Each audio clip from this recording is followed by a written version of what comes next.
Dobro Udro, nice to be back. 2018, it's a different world today.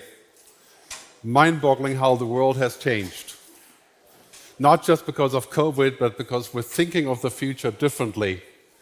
In many ways, you could say the future is already here, we just haven't noticed. And we're now waking up to that future, for example, with artificial intelligence, which I'll talk about. I have two topics today, the sustainable future. First topic, of course, environment, energy, people, planet. It's an obvious topic. Fortunately, it's a topic that we can solve. I'm very optimistic on global warming and climate change because we basically have all the tools to solve this. We just have to make up our mind to actually do it. That's the good news. So we're going to suffer a little bit for 15 to 20 years in the process of fixing this. But we're now getting ready to do this. And I think when the Russia-Ukraine conflict is winding down or maybe calms down in some way, there'll be a lot of new energy going into this very question. The second question I want to talk about is sustainable technology. This, in my view, is actually a much bigger problem and also a big opportunity. We are addicted to these, but they're still outside of our body. If I have an AI assistant that sits on my ear and I speak to it, that's different. If I connect my brain to the internet, that's very different. And is that still sustainable? Is it healthy? Right? Sustainable, healthy, quite a similar word. So really what we're doing today when we're looking at the future, a lot of people tell me that my idea of the good future is an illusion. First of all, my kids tell me this. My kids are millennials, 27 and 33, and they're saying, didn't you notice that the future is like this? Right? It's not looking good. Wars, tyrants, conflicts, geopolitics, climate change, the machines will take our job and then they will harvest our bodies for energy. Right? So it's not looking so good. In fact, 71% of people around the world recently asked, between, say, 20 and 35, I think it was, believe that the future is worse than the present. Right? So a lot of young people in Europe in particular think that their future is worse than their parents' future, present actually. Right? I mean, imagine this. So we have to think about this a little bit like Buckminster Fuller said. Buckminster Fuller, my favorite futurist and a kind of a mentor of mine, mentally speaking, he says, humanity is requiring all the right technology for all the wrong reasons. I would upgrade this a little bit and say we have all the right technology, but we're using it the wrong way. This is our main problem. We're inventing technology every week. Quantum computing, nuclear fusion, that's roughly 10 to 15 years away. Unlimited energy by nuclear fusion without toxic side effects. Solar technology is now 97% cheaper than 15 years ago. Right? We're inventing all the time. We're inventing technology to solve cancer. Right? Human genome editing, CRISPR-Cas9, that's all a lot of issues there, but we're quite busy inventing. So we're not short of science and technology, and we're not short of money. Remember how much money we put into the COVID crisis? So if climate change is going to cost roughly 2 to 3% of global GDP in the next 10, 15 years, that's 150 trillion a year. We have that money. We have to decide to spend it because it also makes money, which I'll show you in a minute. But of course, the other problem really is that we're looking at this future. My view is the future is better than we think. And the bad part is that when we think about the future as bad, then we tend to recreate it in such a way. It's like when you're in a bad relationship, you think of your husband or your wife as not sufficient or not good enough, or, then it perpetuates until you solve that problem so you can see what is actually there. So let me introduce you to the three revolutions in society. The first one is obvious, the digital revolution, which is now the AI revolution, really. The sustainability revolution, which is green everything, circular everything. This is roughly 100x of the digital revolution. And Croatia, in my view, has some great initiatives on the sustainability revolution, but should do a lot more on this, because this is the future. When you take them together, big blue technology and big green, that's the ticket. Right? The next 1,000 unicorns, billion-dollar companies, will be in sustainability, climate technology. And that is a fantastic opportunity. We're not just resetting energy because we have to, we're also resetting because we can. It's all right here in front of us. The last one is a hard one, the human revolution, the purpose revolution. Many people, roughly between, say, 20 and 45, are now asking questions after COVID and hopefully after war very soon. The question really is, what is the purpose of our economic system? Is the purpose more job, more growth, more money? Or do we have to look deeper? People, planet, purpose. That is a question that my generation didn't ask very much. No, we were quite happy to grow and grow and grow and collect money and enjoy our lives. This is why in the last 25 years, 50% of all CO2 around the world has been generated by my generation. Right? We knew about this, but we didn't care. So we haven't been very good ancestors in this regard. And now we have a new generation, the Gen Y and the Zillennials, the kids, coming up and saying, I want to have a job with a purpose. Did you know around the world there's already about 10 or 15 universities that don't allow any more recruiting from companies that are in the oil and gas business? They are banned from coming to college and looking for people to hire.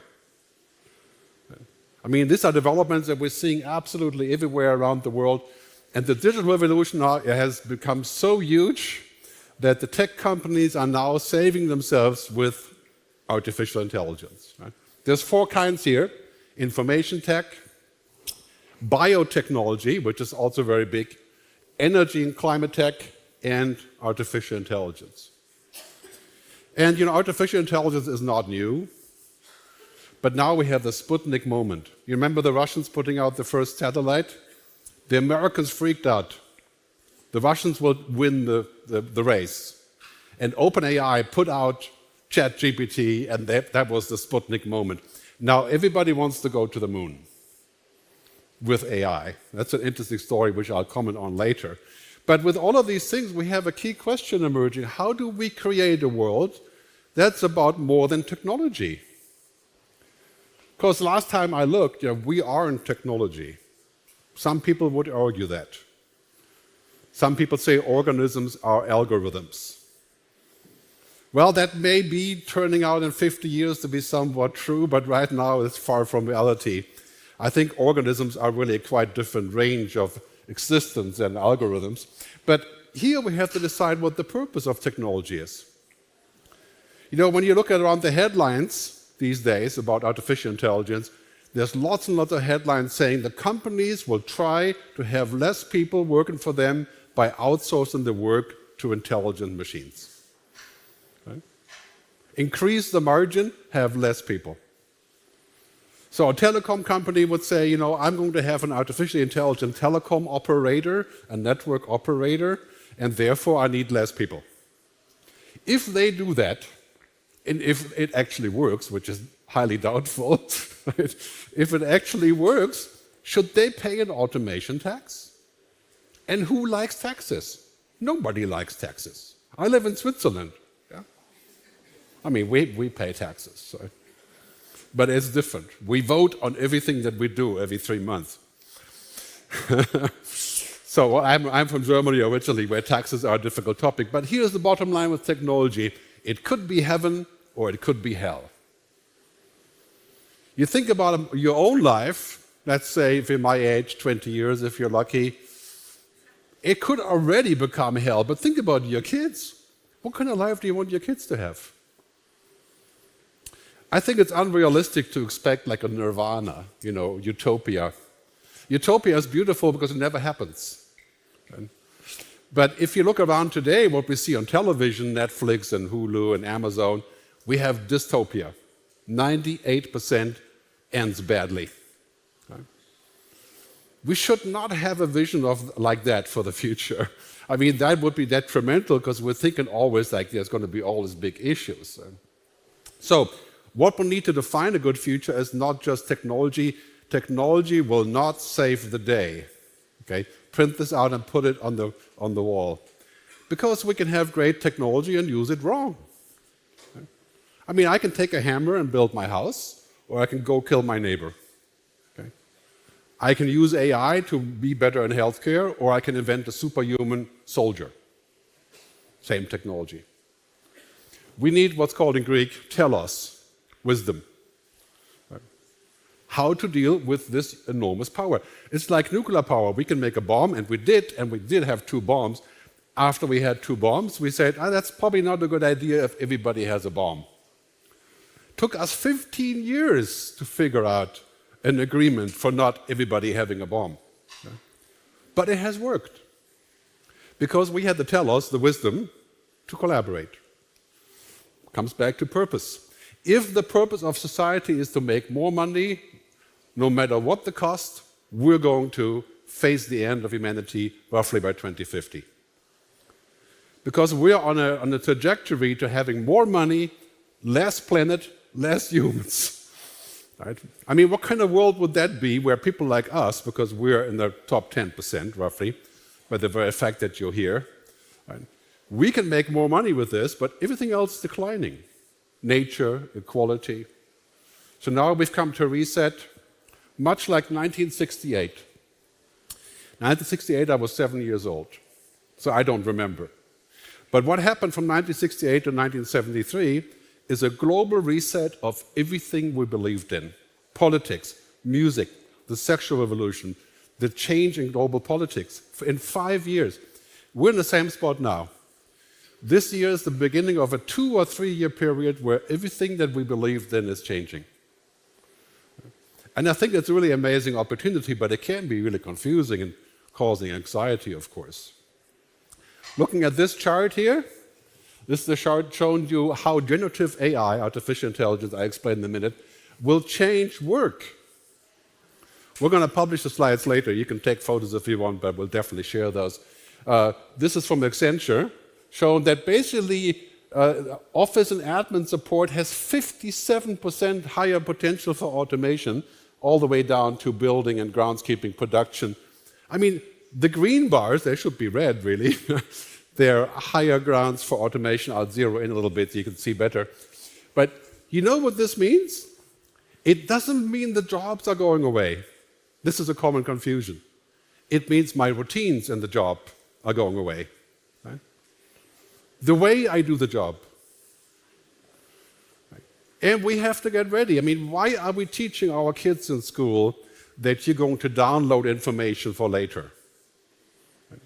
You get an MBA today, you learn old case studies and old rules from, the 70s. Why don't we teach our kids to be creative? Right? To make up things. That's what they need. I always say, if you work like a robot will take your job. And not too many jobs work like a robot, but we all are a little bit robotic sometimes. But the worst part is, if you learn like a robot, you'll end up working for the robot. Okay? And we're teaching our kids to work and study and learn like a robot. And that will never work here in this world because the robots aren't stupid anymore. That's unsustainable, right? This kind of education. So this is really the issue. Machines will come and they will take our routine. Any job that can be digitized, virtualized, robotized, AI-tized will be. But you'd be surprised how many jobs can only be partially robotized, of course. That's the interesting part. Like driving a car. Remember 10 years ago, everyone was saying we're going to have self-driving cars. Now, do you see any self-driving cars here? I haven't seen any. Right? You can go to Palo Alto, California, and drive a Waymo. But, in Palo Alto, a 5-year-old could drive. You have these kind of things, but we don't really have a car level 5 autonomous driving, only in trial stage, because it's not all routine. So this is a real challenge, I think, for our society as we move in the future here. Here's a chart from just 3 days ago, also from I think PricewaterhouseCoopers. The green line shows that a person that's using AI learns much quicker than the person not using AI. Well, it is not surprising, right? So a person using technology like AI will beat the person not using technology. Right? But the technology will never beat a person. That is the difference. And when we use AI, we have to think about what that does. For example, this chart here shows you what the real problem is. That we have more efficiency and productivity using artificial intelligence. For example, a paralegal can be 4.5 times as efficient. A lawyer, a bookkeeper can be more efficient using AI. But here's the problem. If companies use AI to say that I'm more efficient because I work there with AI, then they can fire everybody else and just keep me? What is the purpose of that? It's like I'm still going to work the same time, I'm just going to work more. Rather than saying I'm going to only work 3 or 4 hours a day for the same money because I'm more efficient. Well, that's a big social discussion, right? Politicians will have fun with this. A World Economic Forum has a great chart showing you again the same thing. Any job that's routine and commodity will be automated by machines. Bank tellers, postal service, cashiers, entry clerks, administrative, call centers, lots of call centers here in Croatia, I think. 23 million people work in call centers around the world. Do you not believe that an AI will learn 90% of that work? Not now. You can't speak to the call center in Croatian unless you're like really slow, like a snail. It will probably understand a little bit. It's very frustrating. But that will happen eventually. So we have to think about how we can retrain for this. Great article. You know, the writers in Hollywood are striking, right? The screenwriters. They're on strike because, and I write screen stuff myself, so I can sympathize. Right? And they're on strike because they're saying what the studios are doing. They're taking all of our old scripts and they feed that to ChatGPT and they say, make a new script for free. Right? That's like a musician. I mean, we've seen this as for musicians, right? Take all of our stuff and figure out which song is going to be a hit based on algorithms. And then you write the song, right? So the studios, this is from Motherboard, says, GPT-4 can't replace the writers, but studios are going to try. That's our reality. Right? And that we need to think about. What are the guidelines for this? In which way? Is that sustainable? Well, I think it's unsustainable, of course, in the same way that we talked about what's happening here. No, should be playing, sorry, just 1 second. Don't want to spoil my beautiful effect here. Okay, you can start now, thank you. E.O. Wilson, famous biologist, nature reservist, inventor of sustainability, really. He said the real problem of humanity is the following. We have Paleolithic Stone Age emotions, medieval institutions, no comment on that, and godlike technology. Okay. We've got to work on this. I think we can work on our emotions, we're pretty much there. But the medieval institutions, yeah, we've got a way to go on this one, right? And godlike technology, we should not use technology to become as God, even if there is any such thing as God, which I'm not going to comment on. But we should not use technology to be like humans. I mean, that's ridiculous. Right? I want the technology to get the job done, to be a slave, not God, right? I mean, it's an interesting thing. And so we have these two things developing. First wave of challenge and opportunity, climate change. Second wave, artificial intelligence. The first wave is actually manageable, doable, painful, but we're going to do it. I'm totally positive on this. I think in 20 years we can go back and we can fix the planet by CO2 sequestration, by having abundant energy with nuclear fusion, by being able to fix what we've done in 20 years. The next 20 years will be hard to fix that. And we have to put lots of energy and money. The World Economic Forum says, in their wisdom, parenthesis, 100 million new jobs in climate technology. I mean, it's if you're looking for a new job, that's the new job, right? Climate tech. Anything to do with climate. The city of Rio de Janeiro just hired 400 activists that used to be on the street to work for the city to report all of the things that are going wrong in the city with climate change and pollution. That's their job now. Right? When you think of the state of Croatia hiring 500 people to make sure that we're taking care of pollution and the ocean as a job. A cheap job, right? I mean, but still a job. Right? So this wave here is much more important. Machines that can think. This wave is going to be much harder to realize because we're not really seeing that very clearly now, and it's kind of murky with all the discussions. So I'll talk about both, and then we can have a debate on this in the end. So really the problem today is that we are making more money than ever for the average, not everybody, but the top 10% of society is increasing in capital, human capital, education also, but natural capital going towards zero. In other ways, we're making more money, you're killing the planet. That is a great achievement. We're going to grow up in a world where we have more stock portfolios and more money, but the planet is dying, and so we'll have to go to Mars or something, I don't know, to take our money to, go with Elon Musk to Mars, right? Big problem here, as we see, for example, we negotiate and negotiate and negotiate about climate change. These are all the treaties, like Kyoto Protocol, Copenhagen Accord. While we're doing this, up and up and up and up it goes.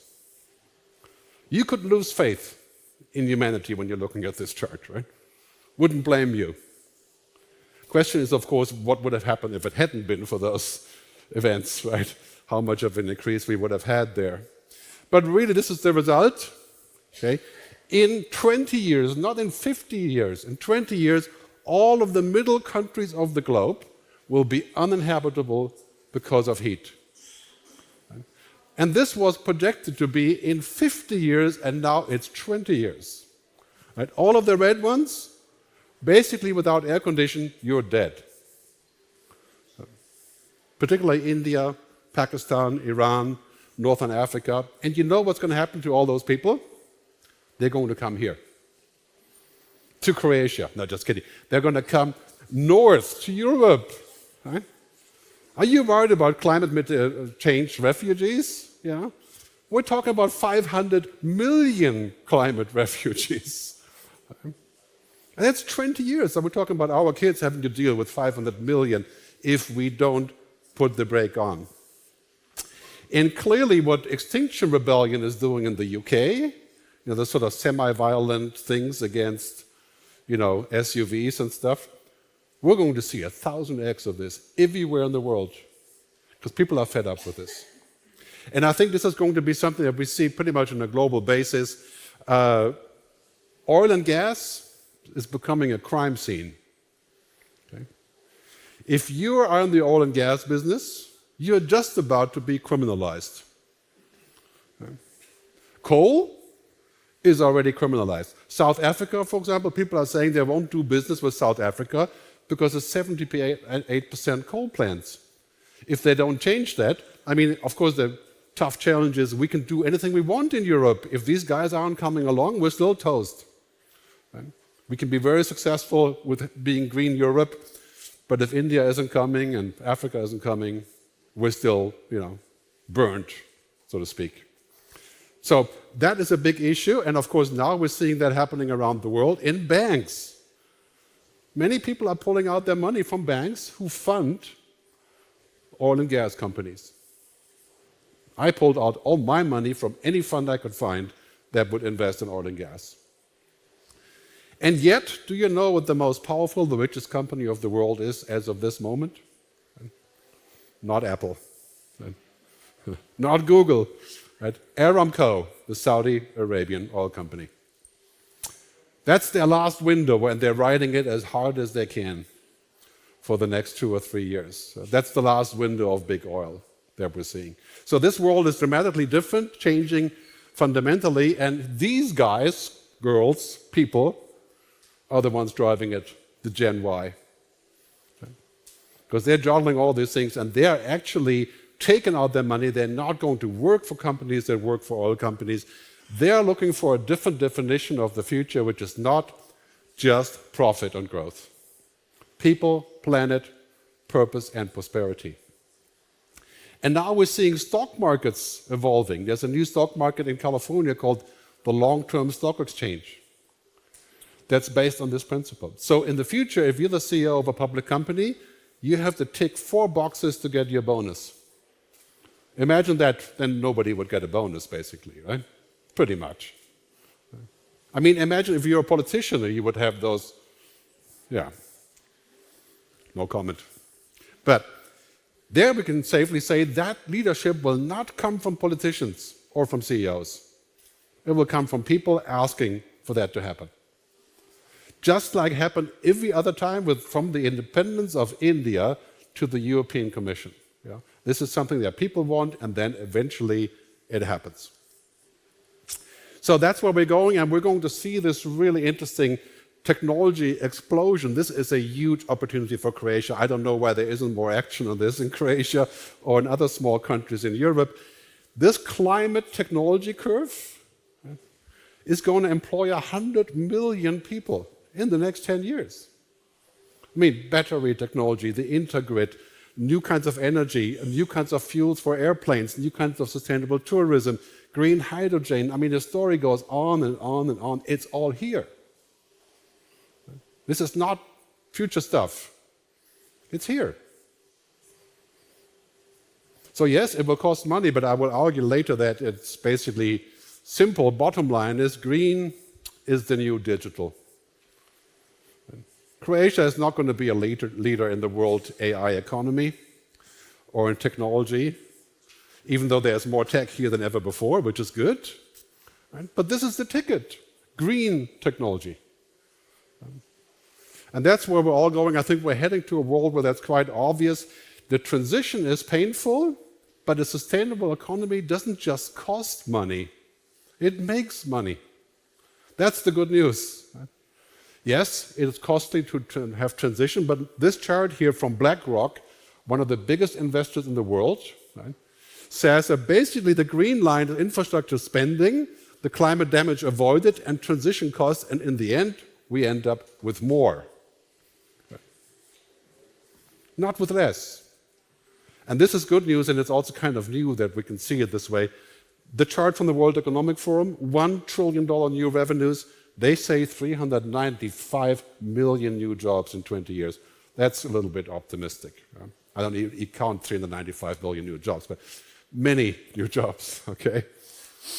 So, we're shifting in our thinking, in our world, from extraction and exploitation, that goes from oil and gas, to Facebook, which is essentially extracting information from you, to the world of creation.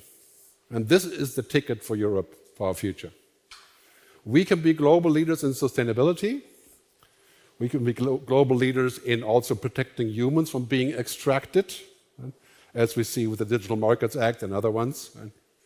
And clearly, this is what's involving sustainable is the new profitable. Again, if you go to a CEO today and you say this, and thinking like, what are you smoking? Because that's not the reality that we have in the stock market today. It's the opposite. The worse things you do, the more money you make. Okay? But this will not last very long. It's collapsing. Okay? This is the old Milton Friedman agenda, more growth at any cost. But what is the point of growth when disaster follows? And really, of course, what we have here is we're going to see a new stock market. Maybe we can do that in Croatia. No longer the NASDAQ, I call it the SUSDAQ. The sustainable tech market. That's what we should have in Europe. I've been talking to the Swiss government about that forever, but Swiss government isn't known for cutting-edge actions. It's safe and secure there, beautiful trees, but the thinking lags sometimes, right? A stock market that goes by the principle of the 4 Ps, right? Where people put their money for this reason. And one of the biggest problems that we're having is that we haven't been successful enough at decoupling growth and CO2. Because it doesn't have to be the same thing. Look at the red line here. That's the CO2 that we put out. And this is global GDP, the white line. We can grow as humanity. We can have more people if we are able to use technology to bend the line of CO2. Right? Because the problem is, if I stood here and said, we have to go to degrowth, right? That's this slide here. And not have babies, not travel, right? Not buy very many things, not make CO2, which having babies basically creates lots of CO2, right? Then you would say, oh, no, I'm not going to vote for this guy. He's kind of out there, right? Because that's dehumanizing. So I think the idea of degrowth is interesting in some aspects, but not very realistic. I think what we need to do is decouple the growth from CO2. And we do that, of course, with technology and the right policy. Right? Technology without policy is utterly useless. But we have the tech for cleaner environments, for less pollution, for more efficiency, for smart cities, for everything we have the tech. We just have to get off this idea of spending money on fossil fuel subsidies. You know, 4 months ago I was in Spain, in Lanzarote, driving, and I go to the gas station and I fill up the car, you know, regular car, unfortunately, and the guy gives me a coupon for €8. Right? The government in Lanzarote is giving every person getting gas a refund, right? A refund on the gas because it's too expensive. Right? What a crazy idea. Right? I understand why they're doing it for poor people. Maybe they should get the refund. But this is like New Zealand saying, you know, every pack of cigarettes that you buy is taxed by, I don't know, 840%. So the cigarettes are $55 a pack. And why is that? So you stop smoking. We should think about our policy on this, you know, how we're going to actually convert this into real life without punishing people who don't have money. That is complicated. But we're heading into a world where unthinkable is the new normal. Carbon tax will be absolutely everywhere. Again, nobody likes taxes. Our good friend Macron has decreed you can't fly anymore in France, you have to take a train. That's tyranny, right? I don't think so. I think it's a good idea. We should say if there is a train, which there is in France, for the most part, you got to switch. Because the train is 1/100th of the CO2 of flying.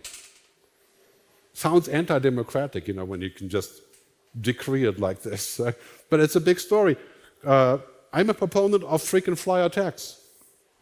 I think every frequent flyer like myself, I'm Horn Circle, Lufthansa, you know, because I fly like crazy.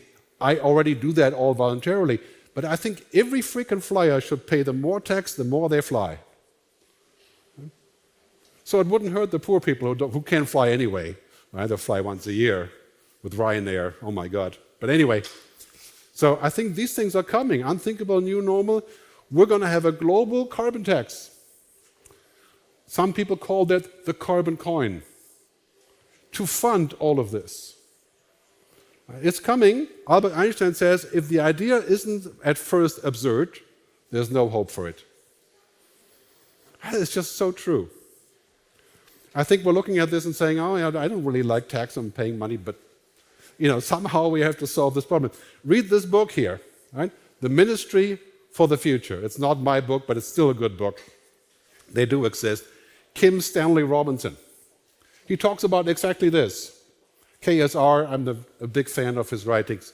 He's a great guy who talks about this. So let's talk about technology. We need to develop a sustainable approach for technology. Right now, what we're doing is utterly unsustainable. The damage that we have received from social media is a damage to democracy. Now we're going to get AI to make more social media with more garbage and more lies and more distortions to see even more things that aren't true. What's the point of that? Right? Why would we have this? Unlimited technology by 2030, any computing power, any amount of interfaces. ChatGPT right now has 1 trillion data points. In 2030, it'll be, I don't know, 1,000 trillion. What is that? A quadrillion, right? Whatever that is. What about safety? Security? Look at this chart. Unlimited computing power is coming. That has a lot of good consequences like DNA sequencing, and it has a lot of bad consequences like security. You crack your RSA code in 12 seconds by running 15 trillion calculations. I showed this one before. This one is more interesting. This is ChatGPT. In the beginning, ChatGPT 3 had 175 billion parameters to search. The latest version has 1 trillion. Right? 1 trillion parameters it searches about us. Right? Do you know how many neurons a human has? 100 trillion. So give it 2 months, and this machine will have 100 trillion. Can we still control it then? I mean, not that it wants to be evil, but it could by accident become evil. Right? So here we have a situation where quite clearly societies are driven by their tech, but defined by humanity. We have to remember this. What we want is not more technology just because it's cool. That was fine 20 years ago. But now this stuff's actually working. What we want is a good future, not, technology isn't a religion, at least not for most of us, if you don't live in Silicon Valley. Right? So really what's happening with technology is that it's taken an aim at truth. Because it's fabricating things. Social media basically emphasizes bad news 6 or 8 times as much as good news. And why is that? Because we click. So we are being told bad stories because it makes money. Facebook makes $150 million profit a day, per day. Maybe it's a little bit less now, hopefully. Where does that money go? It doesn't go to the creators, the writers. It doesn't go to Croatia. It goes to 6 cities in America where Facebook people work, who make an average of $287,000 a year. That is an issue when we think of artificial intelligence going the same direction. Right, here's the problem. We may see this, AI is developing like crazy, but in terms of our alignment, how we put AI into society, we're not paying any attention to that. Basically, we're saying exactly the same thing with oil and gas. We want to drive the damn car. We don't care where it comes from. Just give me the gas and I'll pay. We're saying the same thing about AI. We're going to make more money, and in the end, who cares what comes out the other end? But, of course, the issue is that the climate emergency is manageable. It's scientific. Right? AI also has an emergency like this. Unintended consequences of technology. People are sleeping while they're driving a Tesla car. That's not the intent of the Tesla car. It's not, Elon Musk's fault, but people are doing this. And many people, of course, crash and do this, and then we have even worse. Right? We don't know what to do about these technologies. This is a police car stopping an automated car. Right? We're not ready. Right? I mean, police doesn't even know that there's nobody inside. Right? I mean, talking about training. Right? So we have an alignment problem. Here on the left, you see the Expedia app that just came out. Expedia has an AI now, where you can type in that you want to go somewhere, and it will suggest a whole bunch of things that you can do and make a portfolio for you using smart search. That's pretty cool. That's also very trivial, really. It's just a better tool, right? But then we have other tools. Ah, my dear friend Bill, I see you have brought a device with you today. What purpose does it serve? Greetings, Socrates. This is a laptop, a marvel of modern technology.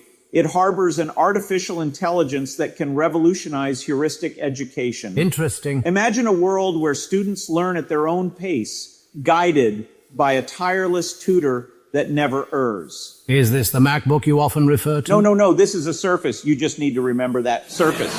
Fascinating. But tell me, what is the essence of this artificial intelligence you speak of? It is a machine that can learn and reason, built upon vast amounts of data and complex algorithms. It imitates human thought processes to provide tailored learning experiences. I sense a shadow over this marvel, a hidden danger lurking within. Thank you, Socrates. I leave it here. You can watch this on YouTube. But basically, it's an AI making videos. we're going to get to the point where we won't even know that this is not real. We're going to get to the point, and we are already, where the anchor person, the news person sitting on the desk, is a robot speaking with ChatGPT. I don't know if that makes a difference compared to the current news anchors, but maybe it does. But some people are saying we should have politicians that are robots because they'd be much more, intelligent. I'm not so sure about that, but anyway, we have all these debates about what's happening, and I want to assure you today we're not at risk of AI taking over. It's too early for that. The risk is today that we think that this thing is so marvelous we can just give it all that hard work to do and it will just do it. Right? It's a little bit like Google Maps. All of you use Google Maps. That's great. But all of us, if you live here, you will question Google Maps. And you'll say, no, that can't be true. You will ask questions. Right? So in the end, this is what we should do with AI. We should use it, but say, no, it can't be. That's not true. Right? If we stop doing that, I think we can be in deep, deep trouble. So we may not just have a climate emergency, but also an AI emergency when we go to the last stage of AI. Right? So in the beginning, we have this intelligent assistance, I call IA. That's 98% of what we have today, like Expedia. And if you run a business, this is where you put your money. Just smart software that's no longer stupid. Scheduling, organizing, filing, translating, it's obvious. Right? We use that all the time now. The next one I'm not so sure about. That's already heading into a new direction. But a general intelligence? I mean, imagine a machine with an IQ of 1 billion. Connecting to other machines with an IQ of 1 billion. It wouldn't take too much to imagine that this machine would not have bad intent because it's not alive, but you just make a mistake. Or it wouldn't get the mission, like you would say, I want a coffee to your robot, right? And the robot would say, this is the absolute command of getting a coffee, and would send out a robot to get coffee and run over everybody and kill everybody in the process because the coffee is important. Right? It's called the paperclip problem. So we have the situation where we are, remember that film, Don't Look Up? You've seen the film with Leonardo DiCaprio, right? It's a little bit like this. We're looking up and we're seeing artificial intelligence coming. And we're saying, oh, no, it's going to make my job easier, so we'll keep doing it. But the reality is this. We want to pursue competence with machines, not consciousness. Any company that says that they want the machine to be conscious, or sentient, or super intelligent, I think is dangerous. That's completely different than using it as a tool. That's becoming a religion, a god. Right? Because in the end, this is the biggest problem that we're having today.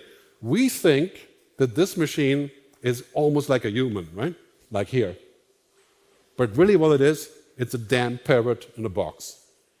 Right? And we think it's real. We should always question this. We should use it as a tool and say, okay, it will save time. I use it all the time. It saves time, but I have to be critical. I have to ask questions. It's like the metaverse, We don't want to escape to the metaverse just because Mark Zuckerberg can make more advertising money. We want to engage with real life. So if you take that together, the metaverse and VR and artificial intelligence, we could end up living in a synthetic world, a made-up world. A world where people are made up, like Answering, like Samsung Neon, like Replica, where you can talk to your dead husband, deceased husband, using an app. It's very entertaining. I'm sure you'll enjoy it. So there's a very big question. So here is my friend Gutierrez, Antonio, giving us a good piece of advice. We have a choice. Collective action or collective suicide. It is in our hands. Thank you. He's talking about climate change. Okay. Totally clear, and we're doing this. We're getting shock therapy now, obviously. Right? It's good. But here's another pioneer of AI, Geoffrey Hinton. Right now, what we're seeing is things like GPT-4 eclipses a person in the amount of general knowledge it has, and eclipses them by a long way. In terms of reasoning, it's not as good, but it does already do simple reasoning. And given the rate of progress, we expect things to get better quite fast. So we need to worry about that. Right now, they're not more intelligent than us, as far as I can tell. But I think they soon may be. Jeffrey is 75 years old. He quit his job at Google last week. He's the inventor of deep learning. He came up with the idea of what's called backpropagation, which is at the bottom of AI. Right? And he says when machine can start reasoning, right, this is what humans do, we could get into hot water pretty quickly. So we're going to need to discuss how we can prevent that, if we can prevent it, right? It's another story. Has very little to do with what we do today with AI, but definitely a big issue. I think all tech companies need to come up with what I call the technocratic oath, like a doctor. They should say, hereby pledge to place humanity over technology, money, and revenues at all times. That's what I would like to hear from Microsoft, Google, Apple, Facebook, Baidu, Alibaba, and so on. Right? And that's really what they're always saying, but I want to see a pledge. Right? I really would like that to come up, because I think in the end, if we're going to build a good future, it's not going to be built by AI. Right? It's a tool, right? We're not going to sit down and pray to the hammer. You know? I mean, that is ridiculous, that concept.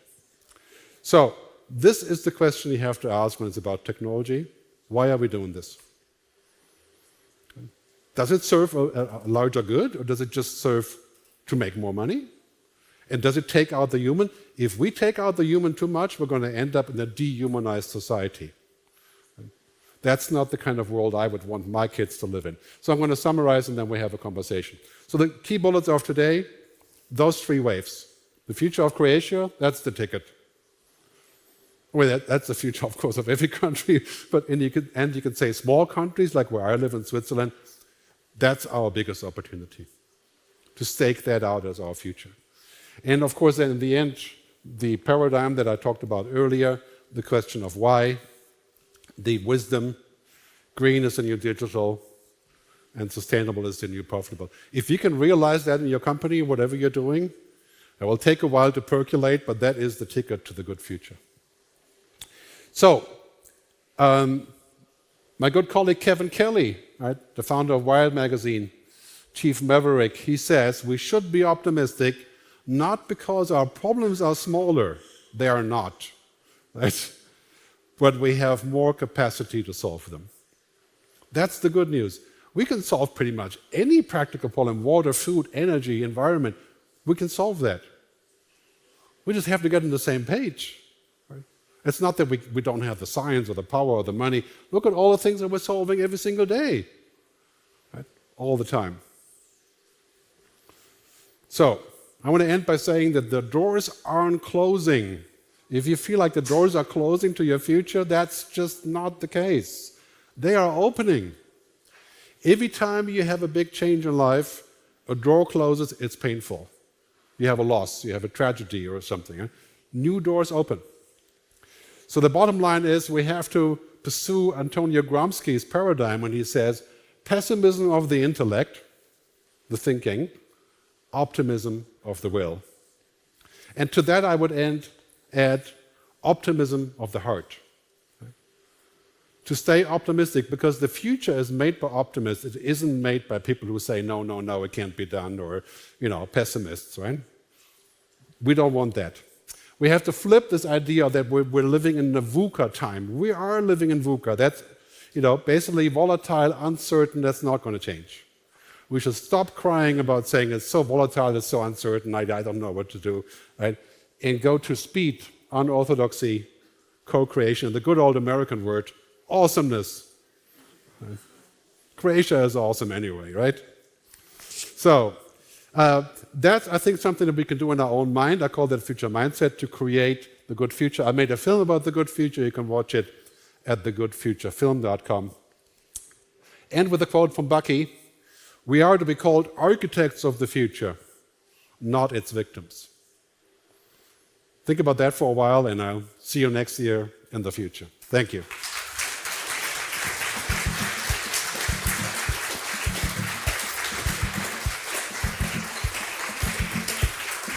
No, thank you, Gerd. Thank you. What a lecture. Oh, Lord, bring us back a landline phone and a fax. so we can rethink whole thing about. But you have some questions to answer, Gerd. Are you ready? Do you see a problem in the fact that profit drives innovation and there is no profit to be gained in fixing the environment? Can we turn off that music? The music? Yeah, the music can be. Yes. DJ. That's very good. Almost feel like I'm in a disco then or something. But anyway, do I see a problem with profit? No, I like profit. I do this for profit. I give speeches, right? But I also do it for other reasons. And I do give free speeches as well. I think profit is, of course, important. When I talk about people, planet, purpose, prosperity, the prosperity part is crucial in a society that's built essentially on capitalism, right? But the kind of capitalism that we've had is extractive capitalism. It takes stuff out, it doesn't put it back. And that, when you do it for a long time, becomes very extreme. It kills everything around it. It's like the burnt earth kind of concept, right? So what I'm talking about is innovation that's based on a mixed bag. You know, some people innovate because they're interested in other people or the planet. You can't innovate without prosperity in the long run. It's a mixed thing.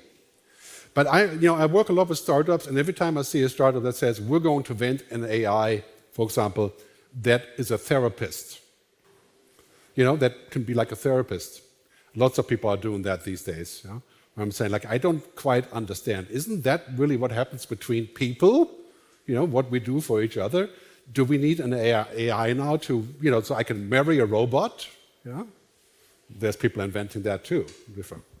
But anyway, the answer to that is it's always going to be a mixed bag. And I think it's fine if some people are 100% for profit and other ones are 100% for people, planet. That also works. But the stock market right now is dominated by GDP. Huh? And basically what's happening is you can make a lot of money doing very bad things. And as long as we continue in that direction, we're in deep trouble. So we make a lot of money doing very good things. That would be the key. When we talk about a lot of money, is it easier to slow down technology or climate change? Okay, I think it's very hard to slow down technology. But it's a little bit like, you know, I live in Switzerland, not too far from CERN, in Geneva, and CERN said last year they can invent nuclear fusion. They're ready. And they can do an experiment to see if it works. And if it works, climate change solved, right? Unlimited energy. If it doesn't work, Switzerland is a crater. Right? So we said, oh, you know, that's probably not so good. But we can see in principle how that works. You know, that's basically coming towards us. Yeah? With technology, it's much more difficult because, you know, the Oppenheimer film that's coming out, I think, in 2 weeks, right? It talks about exactly this problem. Most scientists and technologists don't want to be restricted in inventing. And I agree that's important. At the same time, we have to look at the consequences. We are barely going to survive the green climate, the climate issue, because of what we've done. We're definitely not going to survive doing the same with AI, you know, just going forward and then saying, okay, oh shit, now we got to fix. No. Right? So I think this time is time for more proaction. And that's why I think tech is a little bit harder than climate change. How to increase people's sense of connection with themselves and with each other in order to focus on achieving the brighter future for all humanity. On social networks, no. Yeah, well, we make an AI for that, right? Whoops. No, I think in principle it's really quite easy. We have to invest the same amount of resource into humanity than we invest in technology. For example, the concept of saying that everybody should be an engineer and study science, technology, engineering, yeah, in principle, of course, everybody should know how to do that, you know, and in principle, yes, but that's not the ticket to the future. You know why? Because machines will do that. Machines are already programming. Machines are already doing AI experiments in the cloud. They can do routine jobs. If you're a routine engineer, you're in deep shit, because basically in 10 years you're finished with your job, unless you become non-routine. So the ticket to our future is to be more human, not less. And this is, of course, the ultimate answer to this question. You know, and we need to put more money into education, more money into music and ethics and art and everything else, because that is what we do. Right? Like I said earlier, let the machines be competent, but not conscious. Amen. A conscious machine would not be survivable for us. So we have like two questions. One is now very popular. You were talking about taxes for frequent flyers that only affect regular people. How to solve the problem that regular people usually watch celebrities flying on their private jets regularly. You know, I think the basic rule is we should start paying what it actually costs. I mean, as simple as that, right? If we're going to rent an Airbnb on the Croatian coast, what are the costs of that Airbnb? They are also the costs to the people who live next to the Airbnb, who are maybe put out of a job or can't afford their apartments anymore. So maybe we should have a culture tax, like Portugal is looking at. Huh? I mean, taxes are difficult, right? But anyway, if you fly a lot like I do, you should pay a steep penalty because you can afford it, right? I mean, it's like, okay, I'm going to fly to Shanghai for 1 day for a speech. Okay, I pay 1,000 euros in climate charge. That is logical, right? It's painful, but... So I think there we clearly have to start paying what it costs, and we have to look beyond the immediate result, which is income. You know, a lot of hotel groups around the world, they have the strategy of going somewhere like Costa Rica or Canary Islands, and they exploit the environment and the people as long as they can, and then just drop it. Right? And these kind of situations, cruise ships, same thing, are completely unsustainable. So in many ways, like cruise ships may be a bit of a mission impossible. Okay. You know, how do you make a cruise ship sustainable? I don't know. It seems by principle that we should not pursue that. But flying and traveling is human. So we want to meet, and we have to solve this problem. Okay. So in the near future, I have to inform you that you will be still flying a lot of times to Croatia, because if we send you with Croatian trains, you'll be late for the 2025 Future Tense. Thank you, Gerd. Ladies and gentlemen, clap your hands. Thank you. Thank you. Gerd Leonhard, it was a pleasure.